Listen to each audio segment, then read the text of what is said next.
Hello again. Hello again, friends. Um, I'm going to give just a quick, really quick couple comments here on the power of sitting with other people as part of our regular sitting practice. This is something I think most of us intuit. So this is probably all stuff you already either know or have a strong sense of in yourself, but it's worth remembering and it's worth being reminded of. So I'll just give a couple of my words to it and you can kind of feel your way into your own sense about this stuff. But, I work with a lot of folks who are really wanting to maintain a regular sitting practice, establish a regular sitting practice, keep the momentum of a regular sitting practice, whether they're pretty new and pretty young or whether they're established meditators have been doing it for years. We all continue to work with this idea of habit energy supporting us, the ritual of doing something. And that's challenging for us to get into that ritual, to get into that rhythm, to get into that habit and to maintain it. It takes a certain amount of maintenance for us, right? So we all know this. And the pandemic changed a lot for a lot of us. For a lot of us, it changed a lot because those of us who are habituated to doing something like meditation in community with others had to break that habit, right? That pattern of getting up, getting on the bus or getting in the car or whatever and heading across town to go to your place, whatever that place is, to sit with other people, to breathe the same air, to chant with other people, to be in community with other people for your practice. You were unable to do that, right? For months and months, even a couple of years at a time. And this applies to churchgoers, this applies to temple goers, this applies to yoga students, this applies to meditators. This even applied to, for a lot of us, our places of work, right? A lot of our, even family gatherings, a lot of our social ritual about habits of connection, habits of just physically being together for connection were broken. That's what the pandemic did. So now that we're re-examining space again, a lot of us are returning to public spaces again. A lot of us are returning to our houses of worship, to our Zen centers, to our meditation groups, to our yoga studios, to our workplaces. We're realizing a lot of the habit energy that we have around our practice has changed. So that's really what I'm just reminding us of. A lot of us have had to do our practice on our own for a long time now. And having a disciplined enough meditation habit that we maintain that and we sustain it on our own is really important. Everybody knows, I'm not dependent on doing it in a particular place. I'm not dependent on doing it with particular people. I can do sitting practice on my own. Now, yeah, of course. That's part of the ownership that we have over our own practice. It is mine and I can do it on my own. That's really important for all of us. But so is practicing in community, really important too, right? People who are relatively new to practice still report to me a lot that they have a really different felt experience of sitting at home on their own versus sitting in a group with other people. I mean, it makes perfect sense. I don't think there's a great mystery there. Some have a preference of one over the other, which also makes sense because they're different experiences. But it makes sense to all of us as social beings and also as individuals that we have a relationship with both of these ways of practice in community and the needs that meets for us, the parts of us that are sustained by that, and practice on our own, the needs that meets for us, right? And the parts of us that wake up when we're alone. Both are really, really important. So here at Flying Cloud, we have shared sittings 5 times a week. I'm hoping to increase that. I would love to have sittings every day, but right now it's just me keeping time.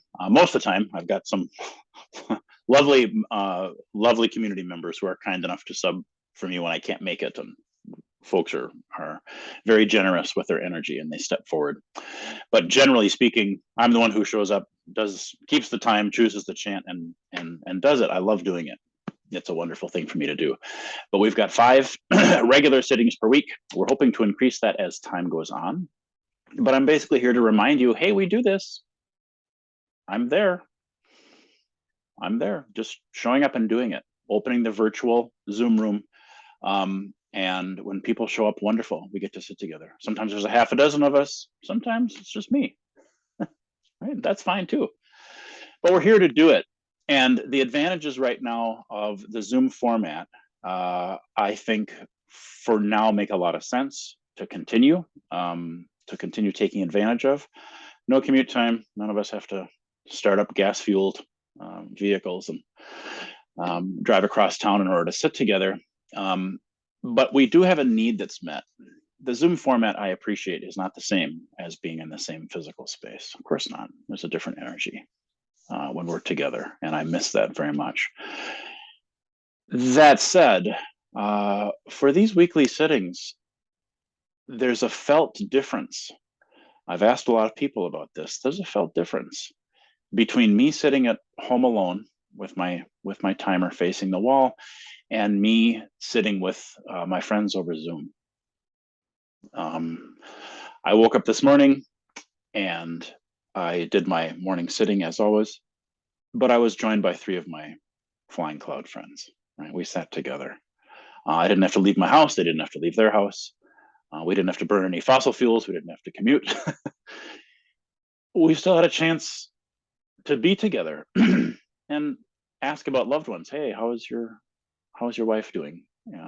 Did you try that magnesium supplement that we recommended? Hey, how is your ankle feeling after you sprained it last week?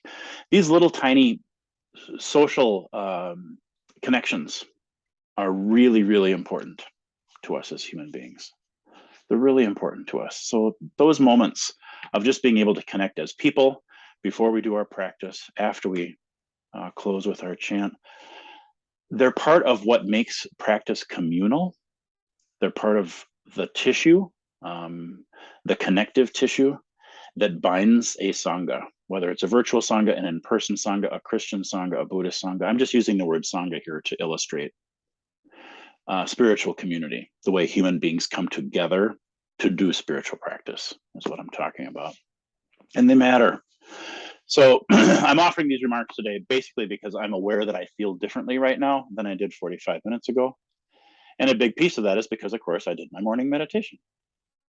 But the fact that the morning meditation was shared and that I got a chance to do it with 3 of my friends matters. I feel like I started my day in community with my friends. I wasn't the only one who sat. I didn't sit in isolation. I didn't chant in isolation.